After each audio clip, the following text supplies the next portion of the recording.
सब्जियों की कीमतों में मुसलसल इजाफा देखा जा रहा है, जिसके बायस आम शहरियों के लिए रोजमर्रा की खरीदारी एक चैलेंज बनती जा रही है। बाजार और सब्जियां आवाम की पहुंच से दूर होती जा रही हैं।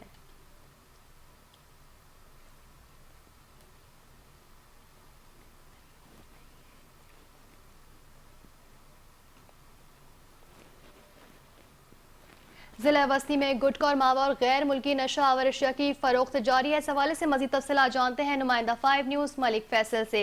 जी मलिक फैसल, बताइएगा इस हवाले से मजीद क्या तफसीलात हैं। जी देखिए, कराची में तो पहले ही जगह जगह जो है वो इस तरह की गुटखा मावा और दीगर गैर मुल्की नशावर अशिया की फरोख्ती का जो सिलसिला है वो बदस्तूर जारी है।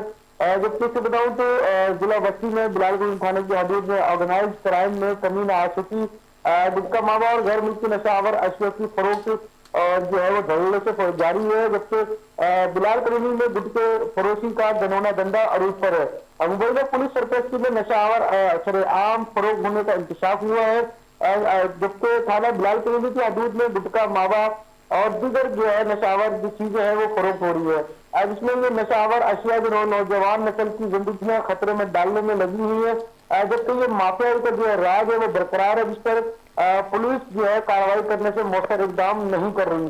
जबकि ये इस हालत तक पहुंच चुकी है कि नौजवानों की जिंदगी खतरे में डालने के साथ मजीद नौजवानों की जिंदगी जो है तशवीशनाक तक जा सकती है। जबकि इलाका मकीन और शहरियों ने आला हुकाम से अपील की कि इस पर सख्त से सख्त कार्रवाई की जाए ताकि नौजवान की जिंदगी को बचाया जा सके। जी, तफसीलात के लिए शुक्रिया मलिक फैसल।